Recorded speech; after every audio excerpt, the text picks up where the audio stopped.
The news spread across the galaxy like wildfire. Within days, every major news network was broadcasting images of the ancient vessel on Kepler 442b. The mysterious ship that responded only to human voices had become the most important discovery in Federation history. Captain Park. Jae-sung stood in the makeshift command center they had built at the dig site. The room was crowded with monitors showing data from inside the vessel. For 3 days, his team had been exploring, and each discovery was more incredible than the last. "Captain, you need to hear this," Dr. Kang Mi-kyung said. She had arrived yesterday from Earth, one of the galaxy's leading experts in acoustic physics. Her equipment filled half the room, analyzing every sound the ship made. She played a recording. It was Hanuel speaking to open a door, slowed down 1,000 times.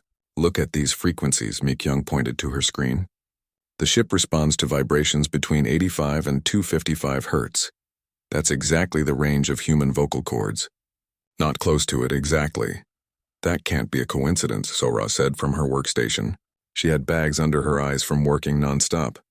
"I found the same pattern in every system. The ship's computer, the doors, even the lights. They all respond to that exact frequency range." Dong-wook entered the command center, his face grim. "Captain, we have company." "Lots of it." Through the window, Jae-sung could see ships landing. Not just a few, but dozens. Every species in the Federation was sending representatives, scientists, and security forces. The quiet archaeological dig had become the center of galactic attention. Earth Command sent someone too, Dong-wook continued. "Ambassador Yoon Tae-jun. He wants to speak with you immediately." Ambassador Yoon was an older man with silver hair and kind eyes, but Jae-sung could see the stress in his face. They met in a secure room away from the crowds. "Captain Park," Yoon began. "I won't waste time. The Federation Council is in emergency session. Some members are calling this an act of aggression by humanity." "Aggression?" Jae-sung couldn't hide his surprise. "We found it by accident. We didn't build the ship." "No, but it responds only to us. The Altarians are especially upset. They've been the Federation's technological leaders for 3,000 years. Now we have access to something that makes their best ships look like toys." Yoon paused. "They're demanding shared access. We've tried. The ship won't respond to them. Then we need to find a way to make it respond, or things could get very bad, very quickly." Back inside the vessel, Hanuel was making a discovery of her own. She stood in what seemed to be the ship's library, surrounded by floating holographic texts. When she hummed, the symbols rearranged themselves, slowly becoming almost readable.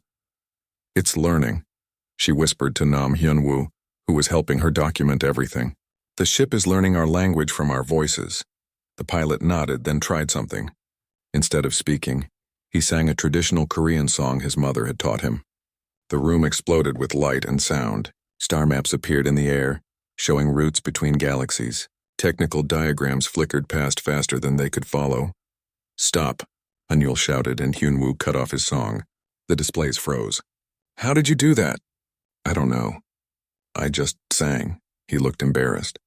"My mother always said our family had singers going back generations. I never thought it meant anything." They called the others. Soon the whole team was experimenting with different types of vocalizations. Speaking opened doors and activated basic systems. Humming could access information. But singing was the real key. When Sora sang a lullaby, the ship's engines hummed to life for the first time in eons. When Dong-wook reluctantly tried a military marching song, defensive screens shimmered into existence around the vessel. Each type of human vocal expression unlocked different systems. "Captain," Dr. Kang's voice was shaking with excitement. "I've figured it out. The ship isn't just responding to our frequency range. It's responding to the complexity of human vocal patterns. The way we blend tones, the micro variations in our voice boxes, no other known species can replicate it exactly." Outside, tensions were rising. The Altarian fleet had moved into orbit around the planet. They claimed it was for security, but everyone knew better. Other species were choosing sides. Some supported humanity's right to the discovery. Others wanted the ship shared or destroyed. Ambassador Yoon worked tirelessly to keep the peace. He proposed compromises, suggested joint research teams, offered to share any discoveries. But how could they share something that fundamentally wouldn't respond to non-human voices?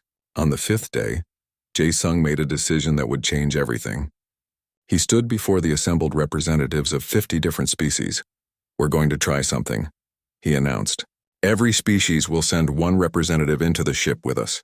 Maybe if we work together, we can find a way to make it respond to everyone." It was a risk. If something went wrong, if the ship reacted badly to non-human presence, it could mean disaster. But they had to try. The group that entered the ship was the most diverse gathering in Federation history. Altarians, Centaurans, Vegans, Rigelians, and dozens of others walked the glowing corridors beside the human team. At first, nothing happened. The ship remained responsive only to human voices. Then Hanul had an idea. "What if we teach you to speak like us?" It seemed impossible. The aliens' vocal structures were completely different. But Mi-kyung had brought equipment that could analyze and modulate sounds. Slowly, painstakingly, they began to work. The breakthrough came from the last place anyone expected. The vegan representative, a delicate being named Whisper of Stars, managed to produce a single note that the ship recognized. It was faint, barely there, but a door opened. The room erupted in excitement. If one alien could do it, maybe others could learn. It would take time, incredible effort and technology to assist them, but it was possible. "Don't celebrate yet," Dong-wook warned. He was looking at his security feeds. "We've got bigger problems." On the main screen, they could see what the ship's newly awakened sensors had detected. At the edge of the solar system, space was twisting. Something was coming through, something that made everyone's instruments scream warnings. Jae-sung felt a chill run down his spine. The ship had been buried for 100,000 years, hidden, waiting. Now it was active, sending out signals across the galaxy. What if they hadn't just found an ancient vessel? What if they had just rung a dinner bell for something that had been hunting for this ship for all those millennia? As alarms began to sound and the assembled beings looked to the humans for answers they didn't have, one thing became clear. The voice lock wasn't just about keeping people out. It was about making sure only the right people could wake the ship up. The holographic figure stood 10 feet tall in the ship's central chamber. It looked human, but not quite. The eyes were larger, the limbs slightly longer, the features more refined. When it spoke, everyone in the room felt the words in their bones. "Welcome, children of the lost colony," the figure said in perfect Korean, then shifted to English, Mandarin, Spanish, cycling through Earth languages faster than thought. "You have found your way home." Hanul stepped forward, her voice barely a whisper. "Who are you?" "I am Echo, the guardian intelligence of this vessel. I have waited 127,432 years for human voices to wake me." The hologram smiled sadly. "You don't remember us, do you?" "The primogenitors, your ancestors." The room was silent.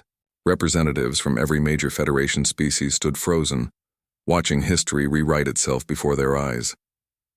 Echo waved a translucent hand and the chamber filled with stars. "Long ago we seeded life across the galaxy. We were the first to break the light barrier, the first to touch the cosmic web. We were also the first to learn that we were not alone in the universe, and not all that lives between the stars wishes us well."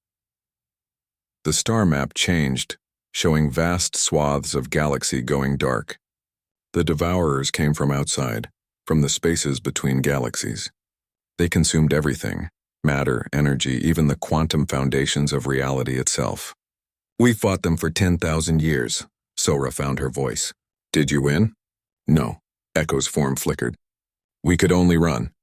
We scattered our children across hidden worlds, places the Devourers had not yet found. Earth was one such refuge. We took your ancestors there, removed their memories of the stars, destroyed all technology that could be detected. We made you forget so you could survive." Captain Park felt his legs go weak. Everything humanity thought they knew about their origins was wrong. They weren't a young species that had climbed up from the mud. They were the children of the galaxy's first civilization, hidden away for their own protection. "But why the voice lock?" Dr. Kang asked. "Why make the ship respond only to us?" Echo turned to her. "Because in all our travels and all the species we created or uplifted, none kept the full range of primogenitor vocal harmonics. Except humans. Your voices are our voices preserved across the eons. You are the only ones who can fully operate our technology because you are the only ones who kept this gift." Ambassador Thrix of the Altarians stepped forward, his scales rippling with agitation. "This is impossible. The primogenitors are myth stories to frighten children." "Are they?" Echo gestured, and technical readouts filled the air. ship specifications that made the best Federation technology look primitive. Star charts showing systems no modern species had ever explored. Medical data showing the genetic links between humans and the holographic figure before them. Your own scientists can verify every piece of this data. The revelation sent shockwaves through the Federation. Within hours, every human colony was celebrating and panicking in equal measure. Earth's governments went into emergency sessions. Scientists rushed to re-examine human DNA with new eyes.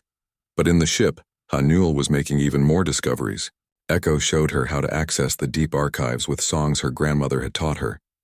The lullabies weren't just songs, they were codes. Passwords passed down through generations without anyone knowing their true purpose. Your culture preserved more than you know, Echo explained, as Hanul's voice unlocked database after database. Every human language contains fragments of primogenitor communication protocols. Your music holds our mathematical constants. Your stories hide our history. Dongwook found the weapon systems arrays that could harness the fundamental forces of reality itself. Sora discovered engines that folded space like paper, making the journey between galaxies as simple as stepping through a door. Hyunwoo learned that his family's songs could navigate paths between stars that no telescope could see. But with each discovery came a warning. Echo showed them images of dead worlds, civilizations that had found primogenitor technology and used it carelessly. Power without wisdom is destruction, the AI said.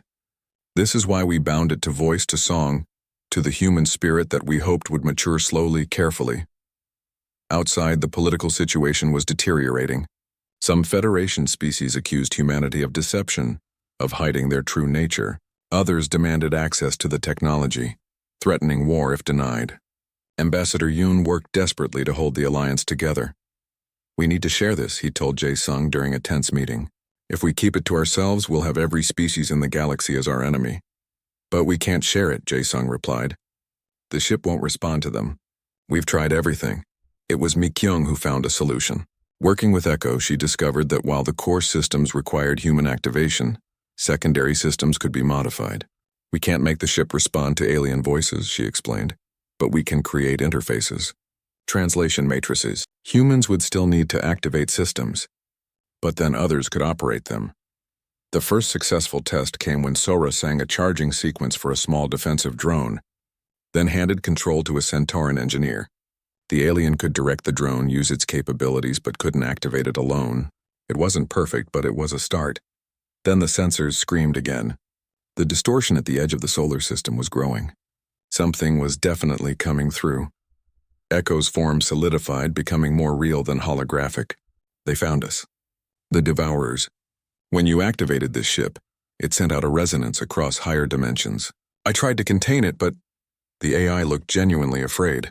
They remember our signatures. They've been searching for any trace of primogenitor technology for over 100,000 years. How long do we have? Jae-sung asked. Days, perhaps less.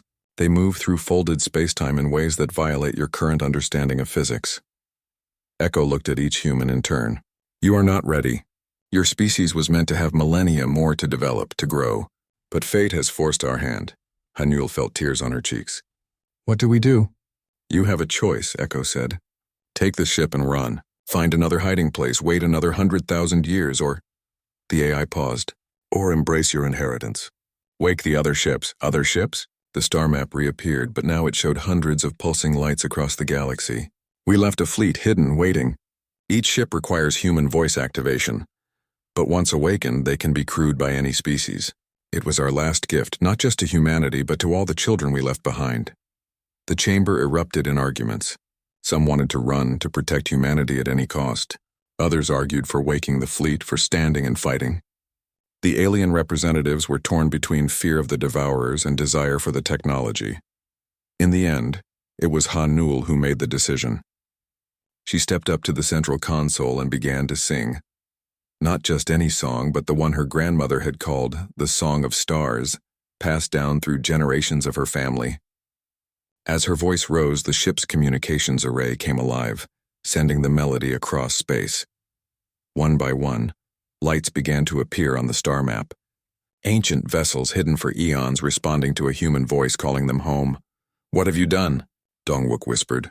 Hanul turned to face them all, human and alien alike. I've chosen hope over fear. Our ancestors hid us away to protect us, but maybe it's time to stop hiding. As the first reports came in of ancient ships rising from ice caps, ocean depths, and buried deserts across 100 worlds, everyone knew there was no going back. Humanity had reclaimed its birthright. Now they would find out if they were worthy of it. Commander Baek Jin-ho had seen many things in his 40 years with Earth's fleet, but nothing had prepared him for this. His flagship, the Soul, dropped out of hyperspace alongside 30 other human vessels, and immediately his sensors went crazy. Kepler 442b was surrounded by ships, not dozens but thousands. Every species in the Federation had sent their fleets, and at the center of it all was the ancient primogenitor vessel, glowing like a small star. "Commander," his communications officer's voice was tight with stress. "Captain Park is requesting immediate conference." Priority 1. The holographic meeting room materialized around Jin-ho. Captain Park looked exhausted, his team standing behind him. But it was the tall, translucent figure beside them that made Jin-ho's breath catch. "Commander Baek," Park said, "meet Echo, the guardian AI of the primogenitor ship. We have a situation." Echo stepped forward, its form shifting and stabilizing. "Commander, in approximately 72 hours, a Devourer scout force will arrive in this system. What follows them will make your current fleet gathering look like toys in a bathtub." Jin-ho studied the tactical data Echo provided, ships that existed partially in other dimensions, weapons that could unravel the very fabric of space, creatures that fed on energy itself, growing stronger with everything they consumed. "How do we fight them?" Jin-ho asked. "Alone you don't," Echo said simply. "But you are not alone. Thanks to Dr. Kim Han-Yul's activation signal, 137 primogenitor vessels have awakened across the galaxy. Each one is a fortress, a seed of hope we planted for this day." The meeting expanded as representatives from every major species joined the discussion. The fear in the room was thick enough to touch, but so was determination. Ambassador Thrix's scales had gone pale. "You're saying these devourers destroyed the primogenitors, the most advanced civilization in galactic history?" "We were arrogant," Echo admitted. "We thought our technology made us invincible.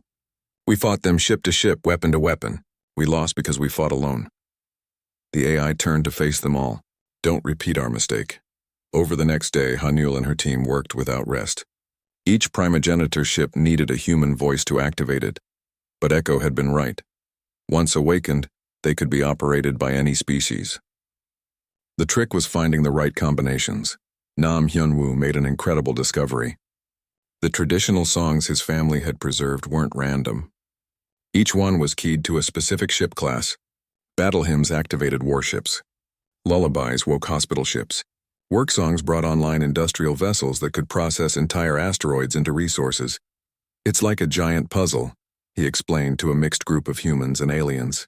"Our ancestors encoded the entire fleet structure into human culture. We just forgot what it meant." Sora worked with Altarian engineers to create hybrid interfaces. The aliens couldn't activate systems, but once a human sang the startup sequence, they could push the technology in ways humans hadn't imagined. Centauran pilots, with their 4 arms and distributed consciousness, could fly primogenitor fighters like they were extensions of their own bodies. But it was Dr. Kang Mi-kyung who made the most important discovery. Hidden in the harmonics of human speech was something more than just activation codes. "Commander Baek, Captain Park, you need to see this." She called them to her lab. On her screens, waveforms danced and merged. When humans sing together in harmony, something happens to primogenitor technology. It doesn't just activate, it evolves. She played a recording of 3 crew members singing together. The ship's power output had tripled. Its shields had developed new frequencies. Its weapons had become more precise. "The primogenitors built this into the technology," she explained. "They wanted us to work together. Not just humans, but everyone. Look." She showed them readings from when humans sang while aliens operated the systems. "The efficiency increases are exponential. It's like the ships were designed for symbiosis." Meanwhile, Echo had been teaching selected humans the true history of their species. The primogenitors hadn't just hidden humans on Earth. They had altered them, made them more adaptable, more creative, more capable of the unexpected leaps of logic that might find new solutions. "You are our wild card," Echo told Han-Yul during one session. "We made you unpredictable because the Devourers calculate everything. They can predict any strategy based on logic. But humans, you do things that make no sense and somehow they work. As if to prove the point, Dongwook had convinced a group of Rigelian warriors to try something insane. While he sang an activation chant, they performed their ritual battle dance around a primogenitor weapons platform. The combination unlocked combat subroutines Echo hadn't even known existed. How is this possible? Ambassador Yoon asked, watching the display. Because, Echo smiled. The primogenitors built these ships not just for humans, but for what humans could become when they brought others together. Then the long-range sensors detected it. The edge of the solar system rippled like water, and things began pushing through. Ships, if they could be called that. They looked more like living wounds in space, dark patches that ate light and twisted reality around them. Devourer scouts, Echo confirmed. The main fleet will follow once they confirm primogenitor technology is present. The Federation fleet, even with their numerical advantage, was hopelessly outmatched. The Devourer scouts tore through conventional shields like paper. Energy weapons fed them, making them stronger.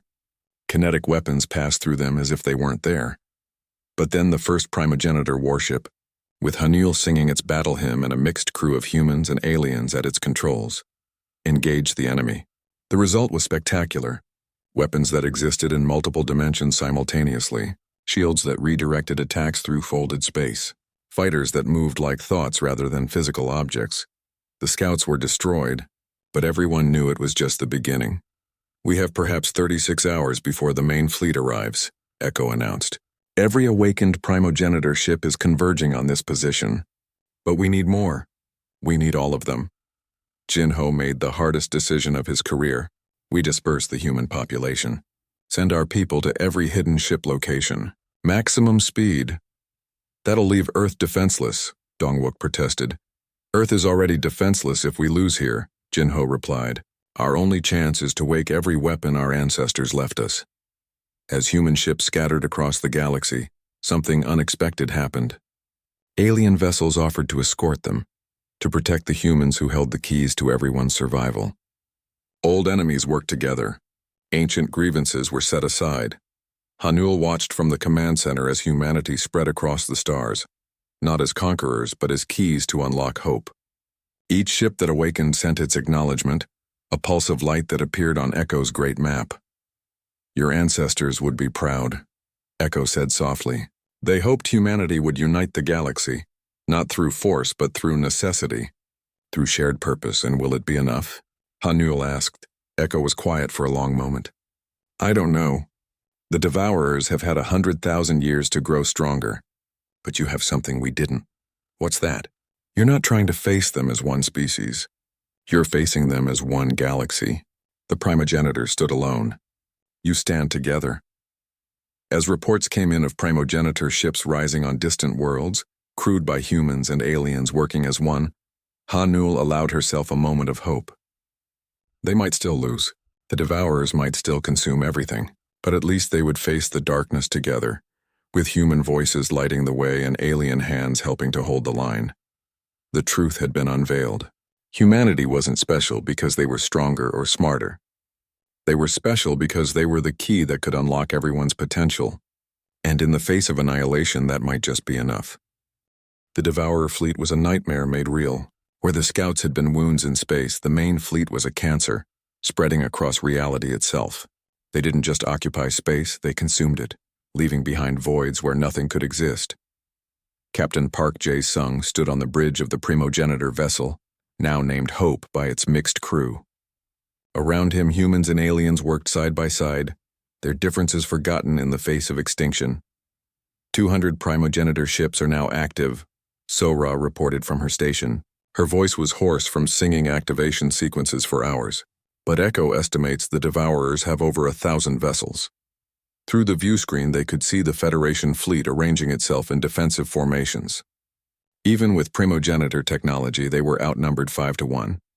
Hanul entered the bridge, supported by Nam Hyun-woo. She had been in the deep archives with Echo, searching for any advantage. Her face was pale, but her eyes burned with determination. Captain, she said, Echo showed me something, the primogenitor's last message. They didn't lose because they were weak. They lost because they tried to keep all the power for themselves. She moved to the central console, placing her hand on the interface. The ships aren't just weapons. They're teachers. Every system is designed to be improved, modified, evolved by whoever uses them. The primogenitors built them, hoping the next generation would be better than they were. Ambassador Yoon's hologram appeared on the bridge. All human vessels, this is Earth Command. The Devourers are beginning their attack. May God help us all. The battle began like a storm hitting a forest. Devourer ships poured through reality tiers, their weapons turning matter into nothing. Federation ships died by the dozens in the first minutes. But then the primogenitor vessels joined the fight, and everything changed.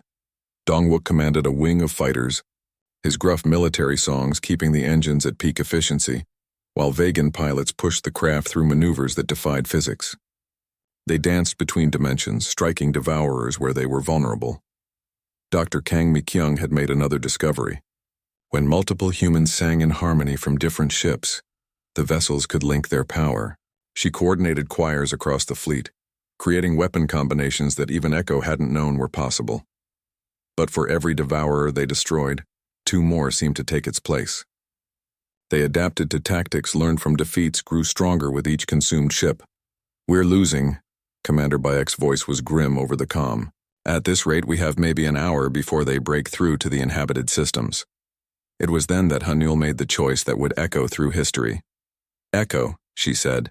"Show everyone the Harmony Protocol." The AI hesitated. That was sealed by the primogenitors. They feared it was too dangerous. "Show them." Across every primogenitor ship, the same information appeared. The Harmony Protocol, a way to link not just ships but minds, to create a single consciousness from many voices, guided by human song but strengthened by every species' unique perspective. It could work, Sora breathed, reading the specifications. But the strain, whoever leads the harmony might not survive. Without hesitation, beings across the fleet volunteered. Altarians offered their logical minds. Centaurans provided their multi-threaded consciousness. Vegans gave their empathic connections. And at the center, humans would sing the binding song. Hanul looked at her team, her friends, her family of choice. Together, they nodded. No words were needed. Across the fleet, preparation began.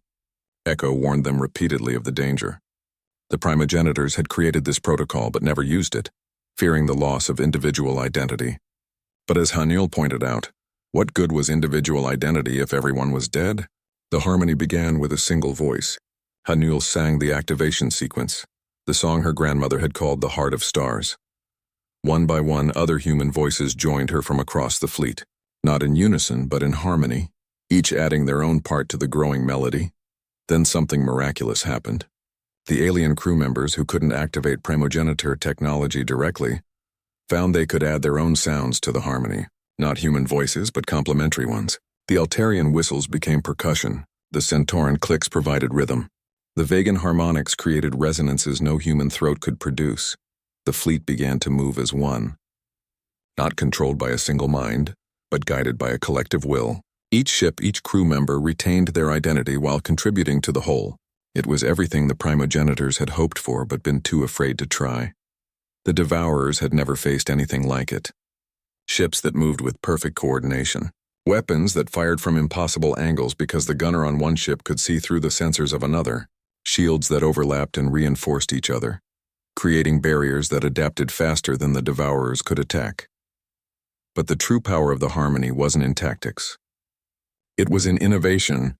Each species brought their own perspective, their own genius to primogenitor technology. Altarian logic found new weapon frequencies. Centauran creativity developed unprecedented shield configurations.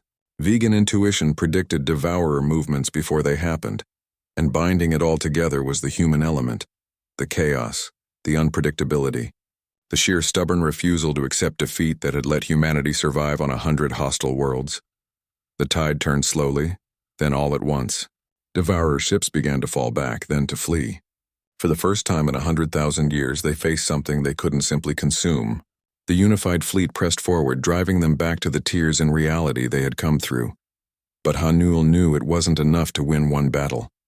Through the harmony, she could feel the vast hunger of the Devourers, the endless void they came from.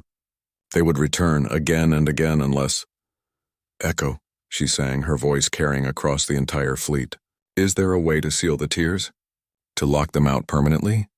There is, Echo replied, its voice heavy with sorrow. But the energy required, it would take the entire fleet's power cores, synchronized through the harmony. The ships would be destroyed.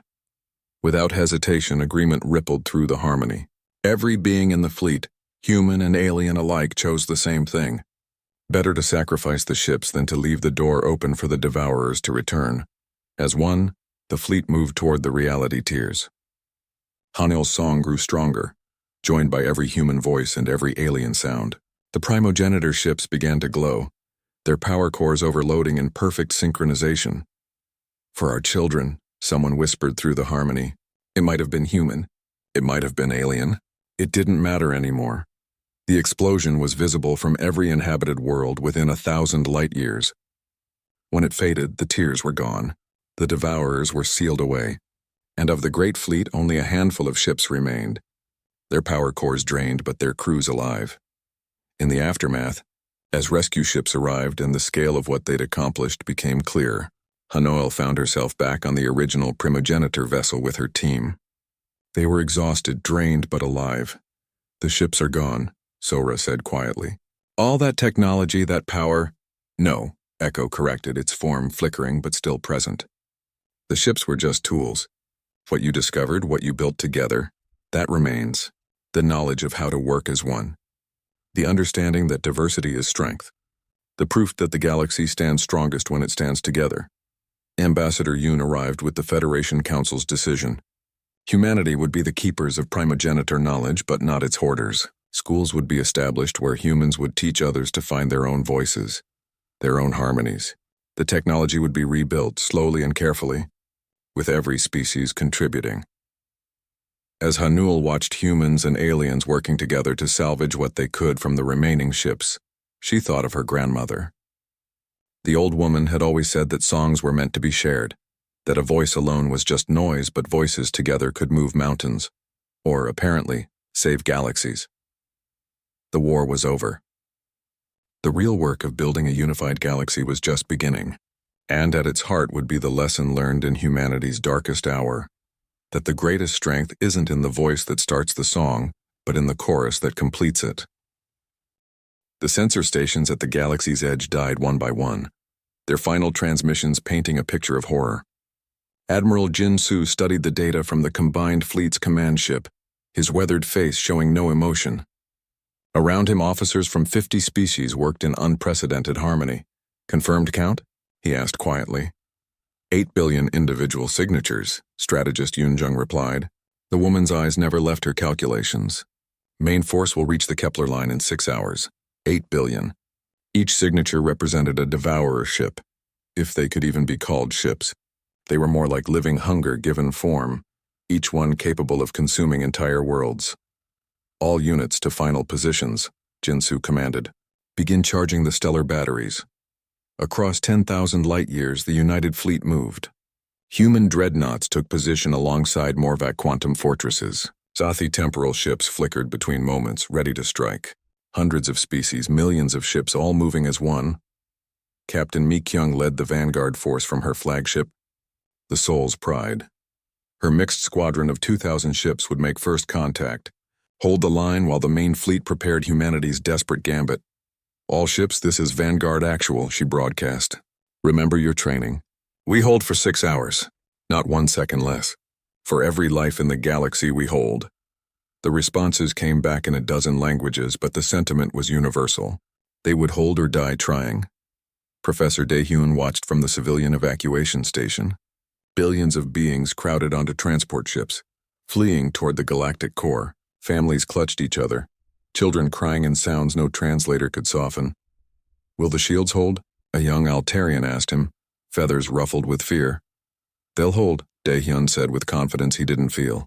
Captain Mi Kyung has never lost a defensive action. He didn't mention this would be her first against odds like these. In the deep void, Engineer Jae Sung made final adjustments to the dimensional anchors. Each one was the size of a small moon, positioned at precise coordinates around the galaxy. 3,000 years of human science had gone into their construction, If they worked, they would create a barrier that even devourers couldn't cross. If they failed, Anchor 779 showing quantum fluctuations, a technician reported. Compensating. Jae-sung replied, his hands flying over controls. We need perfect synchronization. One anchor fails, they all fail. The first contact came like a wave of darkness. Mi-kyung watched her screens as space itself seemed to rot where the devourers emerged. They didn't travel through space so much as corrupt it, leaving trails of dying reality in their wake. Steady, she told her crews. Let them come to us. The devourers moved with terrible purpose, their forms shifting and changing as they approached. Some looked like enormous jellyfish trailing tentacles of dark matter. Others resembled mechanical spiders the size of planets. All of them radiated hunger. Optimal range in 30 seconds, her tactical officer reported. All ships prepare for dimensional skip, Mi-kyung ordered. We hit them hard and fade. Make them chase us. Buy time. The first exchange of fire lit the void like a new dawn. Human dimensional shears cut through space. Morvac quantum torpedoes deleted matter from existence. Zothi temporal weapons aged portions of the devourers by millions of years in seconds. The devourers retaliated with weapons that defied understanding. Ships simply ceased to exist. Others were turned inside out through dimensions. A gentle world's medical frigate screamed as it was transformed into something that hurt to perceive. Skip. Skip now, Mi-kyung commanded. The vanguard force vanished, reappearing light years away. The devourers followed instantly, somehow tracking them through folded space. The running battle had begun. Back at the main fleet, Admiral Kyung-ho monitored the vanguard's desperate fight. Every minute they bought was precious. Around him, human ships began linking together, creating a network that spanned the galaxy. Neural link synchronization at 60%, someone reported. Not enough, Kyung-ho said. We need 90% minimum. Strategist Yun-young options? The woman looked up from her calculations. If we fire at 85%, we have a 70% chance of creating a stable barrier. But it will cost us. Cost? Every human ship in the network will burn out. Crews included. Silence met her words. 3 million human lives. The entire expeditionary fleet in exchange for a chance at victory. Begin evacuation of non-essential personnel, Kyung-ho ordered. Skeleton crews only. We'll give the others a chance to live. Sir, Yoon-jung said quietly. The calculations require full crews. The neural load needs to be distributed or the network fails. 3 million lives. Kyung-ho closed his eyes briefly, then opened them. Then we hold our positions. All crews, this is Admiral Kyung-ho. You know what we face. You know the price. I cannot order this. I can only ask. The responses came immediately. Every ship, every crew signaling ready. Humanity's greatest gift had always been sacrifice for others. Today they would give everything. Vanguard force is breaking, someone reported. Captain Mi-kyung is ordering sequential self-destructs to slow pursuit. On the screens, ships died in blazing glory, their stellar cores detonating like miniature supernovas. Each death bought seconds. Mi-kyung's own ship held the center, firing until its guns melted, ramming smaller devourers when ammunition ran out. For every star in the sky, Mi-kyung broadcast on all frequencies. For every child who will see tomorrow, we hold. Her ship vanished in light, taking a dozen devourers with it. Neural link at 85%, Yoon-jung reported. Admiral, we're out of time. Jin-soo took the command chair. Around the galaxy, dimensional anchors began their startup sequence. Human ships pulsed with power that should have been impossible to contain. Crew members gritted their teeth as the neural load increased, their minds joining in a network that spanned the galaxy. All stations report ready, Jin-soo said. On my mark, we reshape reality itself. For humanity. For the galaxy. For life itself. Mark. The activation was visible from other galaxies. Human ships became conduits for stellar energy, channeling the power of thousands of stars through their linked network. The dimensional anchors resonated, creating harmonics that existed in 17 dimensions simultaneously. Space screamed, reality bent. And around the galaxy, a barrier bloomed into existence. Not matter, not energy, but something more fundamental. A wall built from the fabric of space-time itself, powered by human will and sacrifice. The devourers struck the barrier in their billions. Some bounced off, confused. Others tried to phase through dimensions only to find every dimensional path blocked. They raged. throwing themselves against the barrier with force that would have shattered planets. The barrier held. Inside the human ships, crew members began to die. The neural load was too much for organic minds, but they held their positions, pouring their lives into the barrier's strength. 3 million candles burning at once, holding back the dark. Barrier stable, Yoon Jung reported, blood running from her eyes. Dimensional anchors holding. We did it! Admiral Kyung-ho managed to smile as his vision began to fade. How long will it last? 10,000 years. Maybe 12. Long enough for the galaxy to prepare a permanent solution. Good enough, Kyung-ho whispered. Tell them we kept our promise, guardians to the end. One by one, the human ships went dark, but the barrier they created continued to shine, an impossible wall that held back impossible monsters. The devourers raged and thrashed but could not pass. Eventually, they retreated into the void, searching for easier prey. In the aftermath, the United Fleet found only empty human ships, their crews given fully to the barrier's creation. But their sacrifice lived on in every star that continued to shine, every world that continued to turn. Ambassador Taejun, one of the few humans who had remained outside the neural network, stood before the Galactic Assembly one last time. We came home to die, he said simply, but we died so you could live. The barrier will hold for millennia. Use that time, learn, grow, become what we saw you could be. He placed a data crystal on the podium. Everything we learned, every technology, every strategy, every hard lesson, it's yours now. When the barrier falls, be ready, be better than we were. The galaxy mourned its guardians but honored their sacrifice by following their example. Human techniques were taught in every military academy. Human philosophy became required study. The few thousand humans who remained outside the fleet were welcomed as teachers, treasured for their knowledge. And at the edge of the galaxy, the barrier held. A monument to sacrifice, a shield built from lives freely given. In the academies, children of 100 species learned the final words of Admiral Kyung-ho. Guardians to the end, they would not forget. When the devourers returned in 10,000 years, they would find not scattered, fearful civilizations, but a galaxy united, trained, and ready. The humans had given them time. The galaxy would not waste it.